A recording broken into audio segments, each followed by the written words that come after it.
Hello, this is the RPG Crawler, and welcome to another CRPG News Roundup, this time for October 11th, 2025, where each week I take a look back at the week in computer and console role-playing game news and bring you the highlights.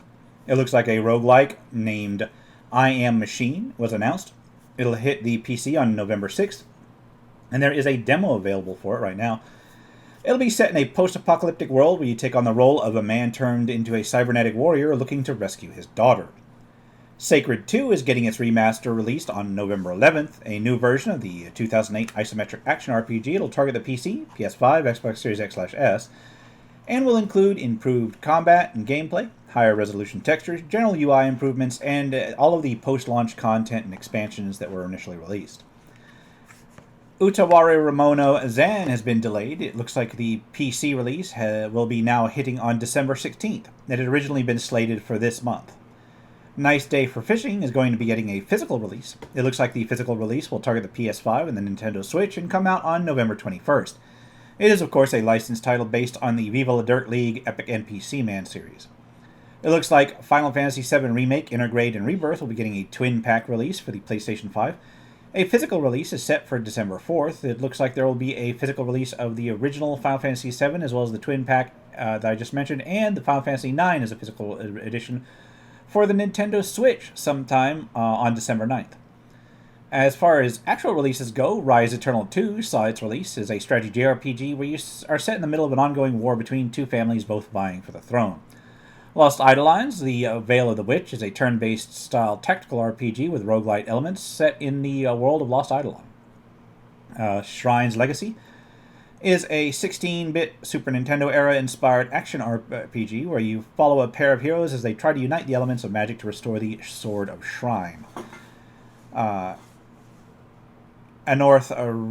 Renaissance is a story-driven RPG where you create your own hero, build a party, and head out into the world where your choices shape your overall journey. There's a lot of text, in fact so much text it's really more interactive fiction, and it features an open hex-based world. East vs. Tales in the Sky Alternative Saga is a JRPG/3D fighter style hybrid that mingles the Yeast series and the Trail series from Falcom. It is in an alternative setting. Absalom is a roguelite beat-em-up with local co-op play where you play outcast heroes fighting in a brawler-style game with roguelite elements and light RPG elements. Ricave is a turn-based first-person dungeon crawler roguelike with a precision-based combat system that lets you target enemy limbs, use various local traps and spells, and rewind time to handle your groups of enemies. The South Island is an action RPG where you play a young adventurer meaning to explore, collect resources, and learn about the indigenous culture of an island while facing off against enemies and bosses trying to rescue your family. House of Necrosis is a turn-based horror RPG with inspiration from old Mystery Dungeon titles and retro 32-bit style graphics, kind of like a mix of Mystery Dungeon plus the original survival horror style games, so there's that.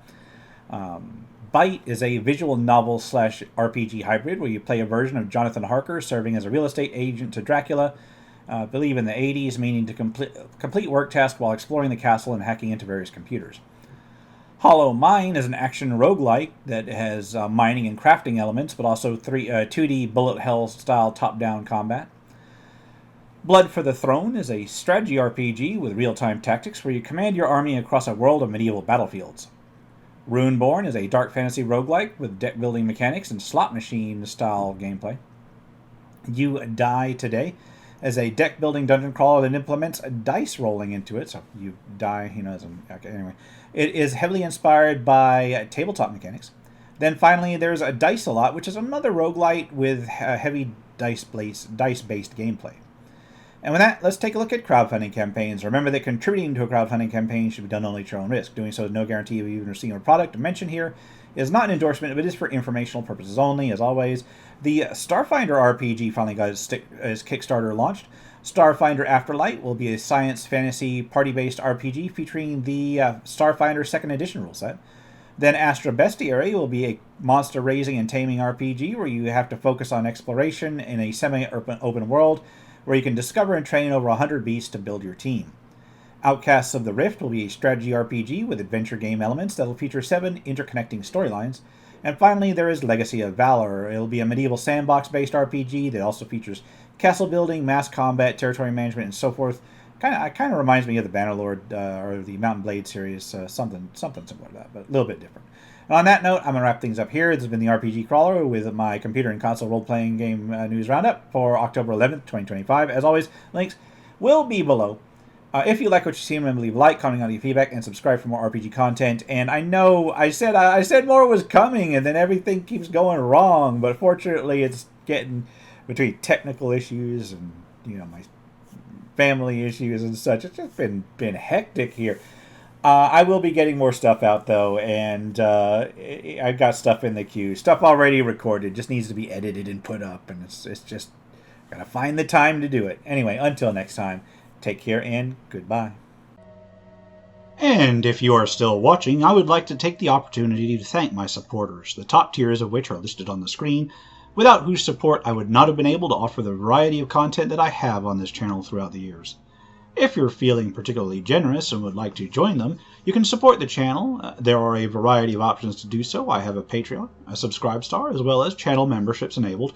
If you are not in a position to contribute, simply leaving a like, a comment, or sharing my videos are all wonderful ways to help the channel grow without spending a dime, and are all greatly appreciated.